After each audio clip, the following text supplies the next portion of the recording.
Hello, welcome back to another episode of the Kumbay'all Podcast. I am so excited to have you here with me today. I would like to talk about postpartum healing. Now, coming from a physical therapist, you may expect to hear me talk about strengthening and stretching and exercises.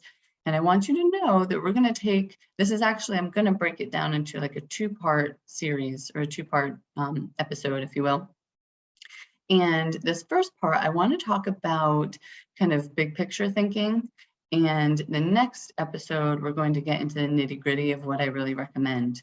Now, I know when I was pregnant for the first time, I had this mental shift, right? I had already learned about nutrition and really started viewing food as medicine through Juice Plus. But it really was when I got pregnant and started realizing that like everything you put on your body and what you eat is going directly to the baby. And that was a really transformative time for me to really see that, wow, I just really had this shift and I wanted to make sure everything was non-toxic or as least toxic as possible. So if you're on that journey right now and you're looking for some holistic postpartum healing tips, stay tuned.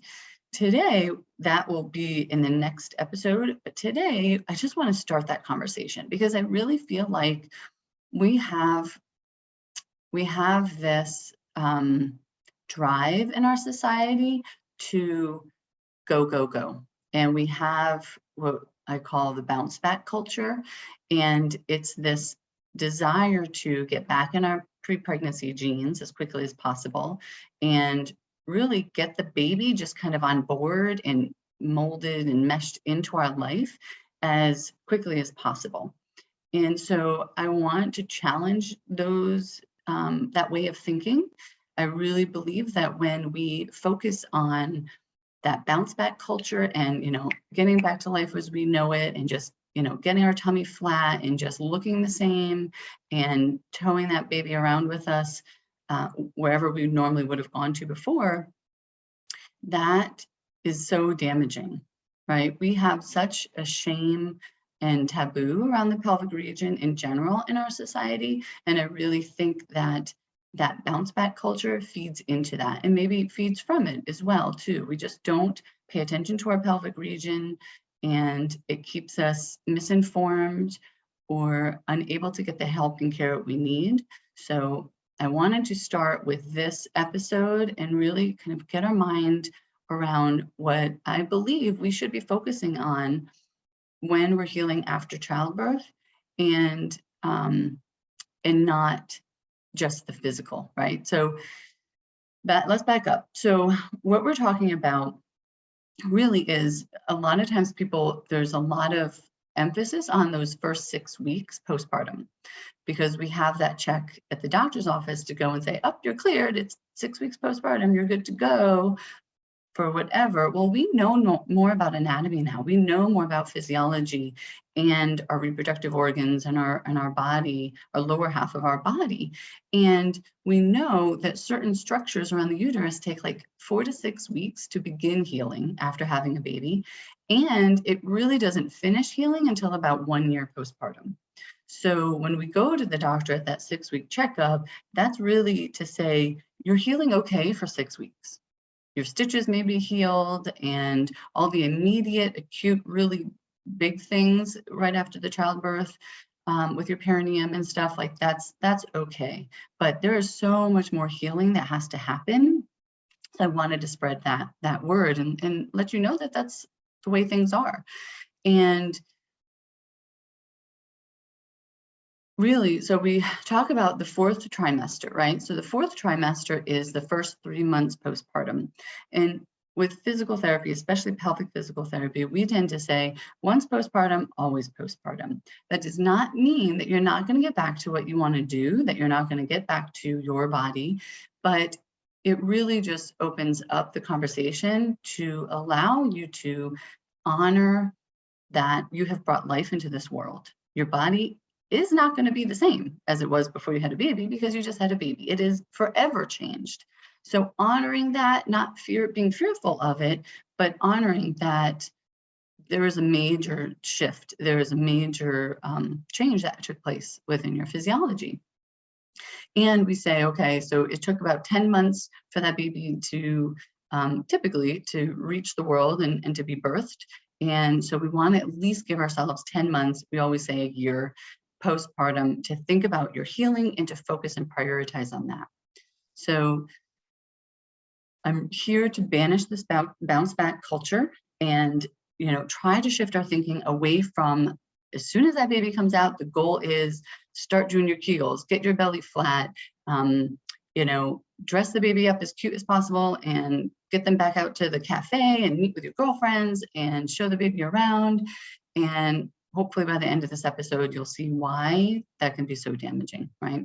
Okay, so there are really three areas that I feel are so important to be focusing on in your postpartum healing. So especially in that fourth trimester, that first 3 months, but even afterward, right? But especially those first 3 months is what we're talking about now, is that fourth trimester.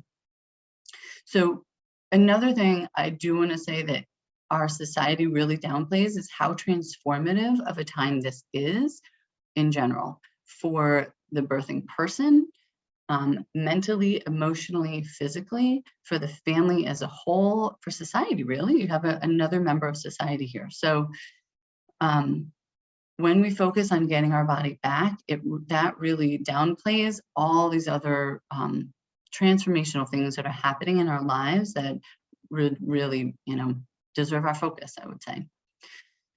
So the three things we want to talk about today is recovering from childbirth, establishing breastfeeding, and bonding with your baby. Those are the things that I would highly recommend we focus on in that fourth trimester, the first 3 months postpartum. So if we're thinking about the recovering from childbirth, really recovery takes nutritional, like an adequate nutritional intake and hydration. So we've got to be drinking enough water and we've got to be eating really good food. So I say the colors of the rainbow by way of fruits and vegetables, and as many like whole food, whole grains, healthy fats, like, I'll go into what I would recommend in the second part, but just thinking of that, you want to get the colors of the rainbow, you want to get all the calories that you need. So if you're focusing on getting your body back, and I've heard this time and time again, that people may be worried about eating in the night, and they may be worried about how many calories they're taking in. In this early postpartum period, guys, we really need to be focusing on just eating as much healthy food as possible. If you're up all night pumping or nursing or breastfeeding, you really need to just keep taking the calories in. Do not deprive yourself thinking that it's going to help you in the long run or even the short run. It really, really will not. Now, recovery also needs sleep. So if you're focused on going to the gym or exercising when your baby sleeps, you may be missing the opportunity to give your body what it needs. And that is really the time to rejuvenate and repair on a cellular level. You want to listen to your body, right? And if you feel tired or fatigued, I really ask you to honor that over cleaning or cooking or exercising. And we also have to remember that if you birth vaginally or via C-section, pregnancy and childbirth takes a big toll on your body, on your abdominals, and on your pelvic floor. So society has us, really ignoring or minimizing our pelvic region in general, right? Because we have this collective like shame and taboo in talking about it.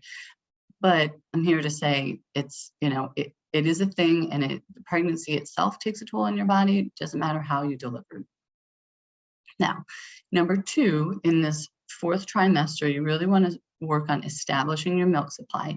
This is another thing that I see so much misinformation out on the interwebs, is that, it takes effort. We are not just sitting around waiting for our milk to come in, and, it really takes a lot of time.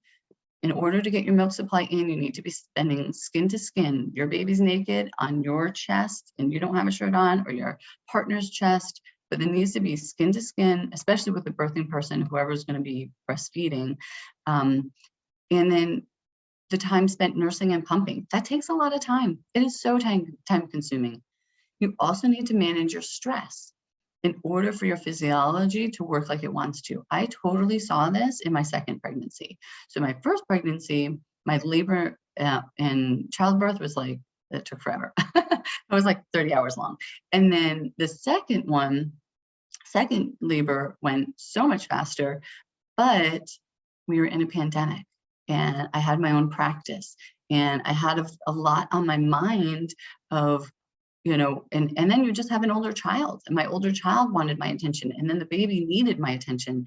And there were so many more things to balance and juggle. I didn't even foresee that. And I had trouble getting my milk supply in with my second baby, even though I'm doing all the things that I'm telling you to do in this episode and the next. So and I already had one situation, one whole pregnancy and postpartum nursing, experience that was like super easy, super great, literally no problems. And then second baby came along and my milk took forever to come in.